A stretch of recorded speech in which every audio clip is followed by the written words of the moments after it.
ಇನ್ನು ಉದಯಗಿರಿ ಕಲ್ಲು ತೂರಾಟ ಕೇಸ್ನಲ್ಲಿ ಎಸ್ಡಿಪಿಐ ಕಾರ್ಯಕರ್ತ ಕೂಡ ಶಾಮೀಲಾಗಿದ್ದಾನೆ ಎನ್ನುವಂತ ಆರೋಪವೂ ಇದೆ. ಎಸ್ಡಿಪಿಐ ಕಾರ್ಯಕರ್ತ ಅಹಮದ್ನನ್ನ ಬಂಧಿಸಿಲ್ಲ ಉದಯಗಿರಿ ಪೊಲೀಸರು. ಯಾಕೆ ಅನ್ನುವಂತ ಪ್ರಶ್ನೆ ಸಹಜವಾಗಿಯೇ ಹುಟ್ಟುಕೊಳ್ಳುತ್ತೆ. ಈ ಉದಯಗಿರಿಯಲ್ಲಿ ಆಗಿರುವಂತ ಕಲ್ಲು ತೂರಾಟದ ಪ್ರಕರಣದಲ್ಲಿ ಎಸ್ಡಿಪಿಐ ಕಾರ್ಯಕರ್ತ ಕೂಡ ಶಾಮೀಲ್ ಆಗಿದ್ರು ಯಾಕೆ ಆತನನ್ನ ಅರೆಸ್ಟ್ ಮಾಡಿಲ್ಲ, ಅಹಮದ್ನನ್ನ ಬಂಧಿಸಿಲ್ಲ, ಉದಯಗಿರಿ ಪೊಲೀಸರು ಯಾಕೆ ಈ ರೀತಿಯಾಗಿ ನಡ್ಕೊಳ್ತಿರೋದು? ಪ್ರಚೋದನಕಾರಿ ಭಾಷಣ ಮಾಡಿದಂತ ಮೌಲ್ವಿ ಮುಸ್ತಾಕ್ ಕೂಡ ಎಸ್ಕೇಪ್ ಆಗಿರೋದು. ಹಾಗಾಗಿ ಸಾಕಷ್ಟು ಅನುಮಾನಗಳಿಗೆ ಎಡೆ ಮಾಡಿಕೊಡ್ತಾ ಇದೆ ಪೊಲೀಸರ ನಡೆ. ರಾಮನಗರ, ಬನ್ನೂರು, ಬೆಂಗಳೂರು ಕಡೆ ಎಸ್ಕೇಪ್ ಆಗಿರುವಂತ ಮುಸ್ತಾಕ್ ಹಾಗೂ ಕೆಲ ಆರೋಪಿಗಳು. ಇನ್ನು ಕಲ್ಲೆಸೆದಂತ 6-7 ಮಂದಿ ವಿಡಿಯೋದಲ್ಲಿ ಇದ್ದವರನ್ನಷ್ಟೇ ಬಂಧಿಸಿದ್ದಾರೆ ಸಿಸಿಬಿ ಪೊಲೀಸರು. ಹಾಗಾಗಿ ಇಲ್ಲಿ ಸಾಕಷ್ಟು ಅನುಮಾನಗಳು ಸಹಜವಾಗಿಯೇ ಹುಟ್ಕೊಳ್ತಾ ಇದ್ದಾವೆ. ಅಂದ್ರೆ ಸಿಸಿಟಿವಿ ಫುಟೇಜ್ ನೋಡಿ ಒಂದಷ್ಟು ಜನರನ್ನ ಅರೆಸ್ಟ್ ಮಾಡಿದ್ದಾರೆ, ಇನ್ನು ಕೆಲವರು ಸಿಕ್ಕಾಕೊಂಡಿದ್ದಾರೆ ಆ ಸ್ಥಳದಲ್ಲಿ, ಅಂತವ್ರನ್ನ ಅರೆಸ್ಟ್ ಮಾಡಿದ್ದಾರೆ. ಬಟ್ ಪ್ರಚೋದನಕಾರಿಯಾಗಿ ಭಾಷಣ ಮಾಡಿದಂತ ಮುಷ್ತಾಕ್ ಮುಕ್ಬಾಲಿ ಅವನನ್ನ ಅರೆಸ್ಟ್ ಮಾಡಿಲ್ಲ. ಮತ್ತೊಂದು ಕಡೆ ಎಸ್ಡಿಪಿಐ ಕಾರ್ಯಕರ್ತ ಅಹಮದ್ ಆತನನ್ನು ಕೂಡ ಅರೆಸ್ಟ್ ಮಾಡಿಲ್ಲ. ಪ್ರಮುಖ ಸೂತ್ರಧಾರರನ್ನ ಬಿಟ್ಟು ಉಳಿದವರನ್ನೆಲ್ಲ ಯಾಕೆ ಪೊಲೀಸರು ಬಂಧಿಸಿರೋದು?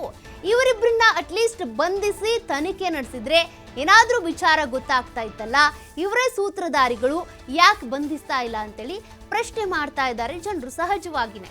ನೋಡಿ, ಅಲ್ಲೊಂದು ಗಲಾಟೆ ನಡೆದಿದೆ, ಒಂದು ಪ್ರಚೋದನಕಾರಿ ಭಾಷಣ ಆಗಿದೆ ಅಂತಂದ್ರೆ ಇತ್ತೀಚೆಗಷ್ಟೇ ರಾಜ್ಯ ಸರ್ಕಾರ ಒಂದು ಕಾಯ್ದೆಯನ್ನ ತಂತು.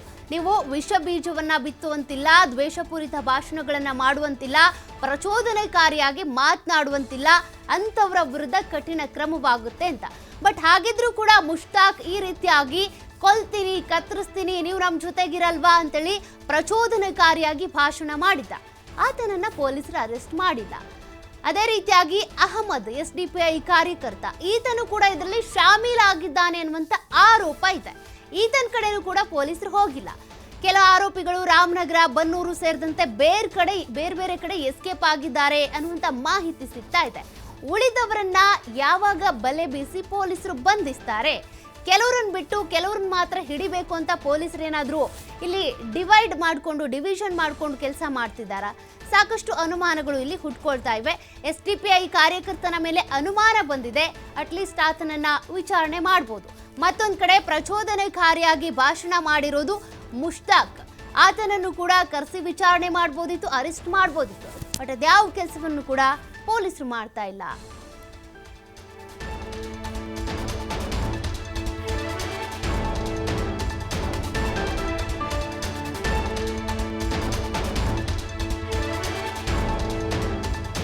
ನೋಡಿ, ಒಂದ್ ಕಡೆ 1000ಕ್ಕೂ ಹೆಚ್ಚು ಜನರು ಅಲ್ಲಿ ಸೇರ್ಕೊಂಡು ಕಲ್ಲು ತೂರಾಟ ಮಾಡಿದ್ದು ಅಂತ, ಅದರಲ್ಲೂ ಕೂಡ ಡಿಸಿಪಿ ಕಾರಿನ ಮೇಲೆ ಕಲ್ಲೆಸ್ತಿದ್ದಾರೆ, ಸಾರ್ವಜನಿಕ ಆಸ್ತಿ ಪಾಸ್ತಿಗಳಿಗೆ ಹಾನಿ ಮಾಡಿದ್ದಾರೆ. ಆ ಸಂದರ್ಭದಲ್ಲಿ ಒಂದಷ್ಟು ಚೀಲ ಜಲ್ಲಿ ತಂದಿದ್ರು.